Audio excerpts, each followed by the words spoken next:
Urdu cover के मुअज़्ज़िज़ दोस्तों, मैं हूं माजिद मलिक और आप तमाम देखने और सुनने वालों को अस्सलाम वालेकुम। नाज़रीन ग्रामी, आज की ज़ेरे नज़र वीडियो में हम आपको समंदर की तह से मिलने वाली हैरानकुन अशिया और चंद दरियाफ्तों के बारे में बताएंगे जिनकी तफसील यकीनन आपके इल्म में इजाफे का बायस बनेगी। माहिरीन और मुहक्किकीन को समंदरों की तहों से क्या कुछ मिला जिसे देखकर साइंसदान भी हैरान रह गए, ये जानने के लिए इस कीमती और मालूमाती वीडियो को शुरू से लेकर आखिर तक जरूर देखिएगा। तो आइए चलकर मौजू का बाकायदा आगाज करते हैं। प्यारे साथियों, सबसे पहले बात करते हैं एक गुमशुदा शहर की।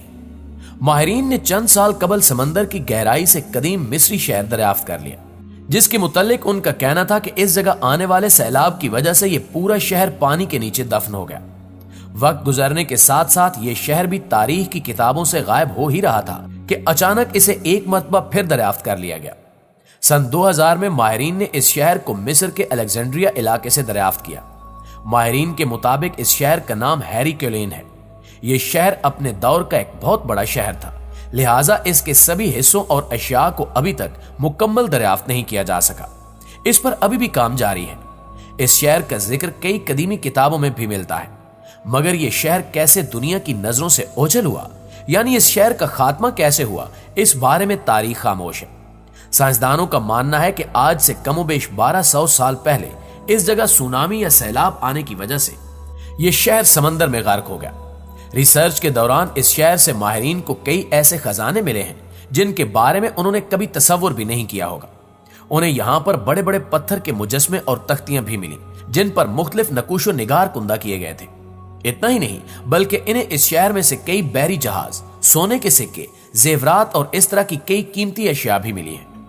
इस शहर में तामीर किए गए घर काफी अजीब तर्ज के थे, क्योंकि ये आम मिस्री घरों की मानंद नहीं थे, बल्कि किसी गार की तर्ज पर बने हुए थे। नाज़रीन ग्रामी, अब आपको एक और हैरानकुन रिसर्च के बारे में बताते हैं। तहकीक के मुताबिक अमेरिकी रियासत फ्लोरिडा के तमाम साहिल इंतहाई पुरअसरार हैं, जिनके बारे में कहा जाता है कि यहां आपको कभी कुछ भी मिल सकता है। जैसा कि एक मरतबा एक शख्स को फ्लोरिडा के साहिल पर घूमते हुए एक शार्क मछली का दांत मिला। आप शायद यही सोच रहे होंगे कि उस दांत में ऐसा क्या खास था, तो हम आपको बता दें कि यह किसी आम शार्क मछली का दांत नहीं था, बल्कि यह दांत लाखों साल पहले डायनासोर्स के जमाने में मौजूद मेगलाडोन नामी शार्क का था, जो कि अपनी जिसामत के लिहाज से आज की शार्क मछली से कई गुना ज्यादा बड़ी और खतरनाक हुआ करती थी। इतना ही नहीं, एक मरतबा तो फ्लोरिडा के एक साहिल समंदर से कुछ ऐसा दरियाफ्त हुआ जिसने पूरी दुनिया को हैरत में डाल दिया। दरअसल एक शख्स को किसी जानवर की इंतहाई बड़ी आंख मिली। उस आंख के दरियाफ्त होने के बाद दो सवाल पैदा हुए कि यह आंख किस जानदार की है और क्या इस वक्त वो जानदार पानी में बगैर अपनी आंख के घूम रहा है। इन सब सवालों को मद्देनजर रखते हुए जब साइंसदानों ने उस आंख का अच्छी तरह मुआयना किया तो उन्हें मालूम हुआ कि यह आंख किसी स्वॉर्ड फिश की है। चूंकि फ्लोरिडा समंदरों में कई स्वॉर्ड फिश मौजूद हैं जिनका शिकार किया जाता है, लिहाजा ये आंख भी उन्हीं में से किसी एक स्वॉर्ड फिश की होगी जिसका किसी माहीगीर ने शिकार किया और उसके जिस्म के हिस्से करते हुए उसकी ये आंख समंदर में फेंक दी होगी, जिसके बाद ये बहती हुई साहिल के किनारे पर आ गई।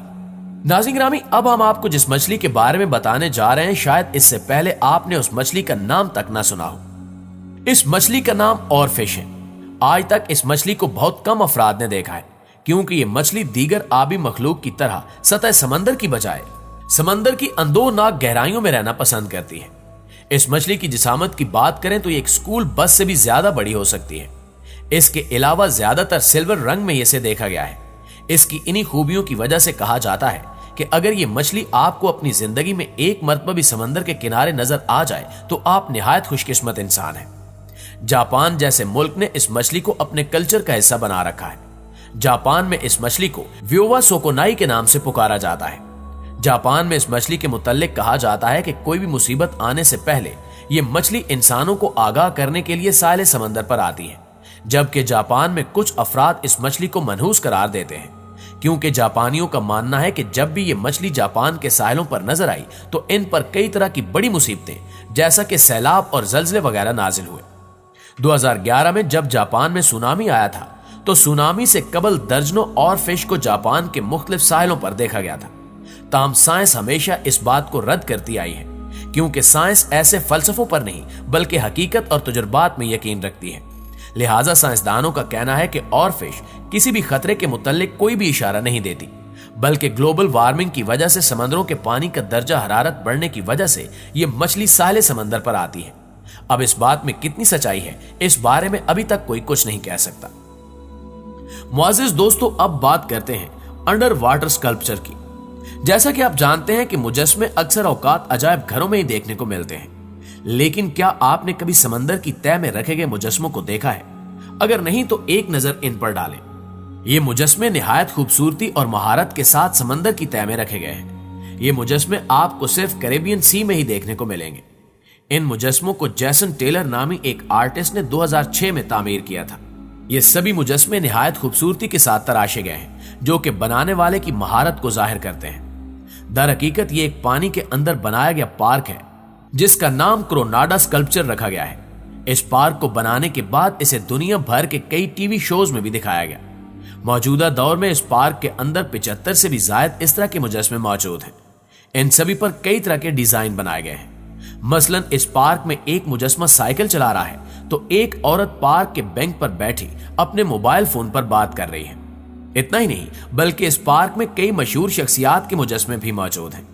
इस पार्क की हालत की बात करें तो कई साल गुजरने की वजह से इस पार्क के कई मुजस्मे टूट फूट का शिकार हैं, मगर इसके बावजूद भी इस पार्क की खूबसूरती में कोई कमी नहीं आई। चूंकि ये पार्क पूरी तरह पानी के अंदर मौजूद है, लिहाजा आपके जहन में यही सवाल आ रहा होगा कि ये पार्क पूरी तरह पानी के अंदर है, जहां हर इंसान तो जा नहीं सकता, तो इस तरह का पार्क बनाने की जरूरत क्या थी? तो इस हवाले से हम आपको बताते चलें कि यह पार्क इंसानों के लिए नहीं, बल्कि समंदर में रहने वाले जानदारों के लिए बनाया गया है। दरअसल इस पार्क को बनाने वाले आर्टिस्ट का मानना है कि इंसानों ही की तरह आबी हयात को भी इंसानियत के बारे में जानने और इनके दरमियान घूमने का पूरा हक है। इसलिए उन्होंने ये पार्क बनाया, जो सुनने और समझने में अजीब मालूम होता है। दोस्तों, आखिर में आपको इस सवाल का जवाब देते चले कि क्या इंसान पानी के अंदर जिंदा रह सकता है? क्या समंदर की तह में जिंदगी गुजारी जा सकती है? इंसान ने हमेशा यही कोशिश की है कि हम किसी तरह समंदर की गहराई में जाकर देख सकें कि वहां की जिंदगी किस तरह है। अगर अब तक की दरियाफ्त करदा समुद्री गहराई की बात करें तो वो 4023 मीटर है, जहां इंसानों के हिसाब से प्रेशर बहुत ज्यादा है।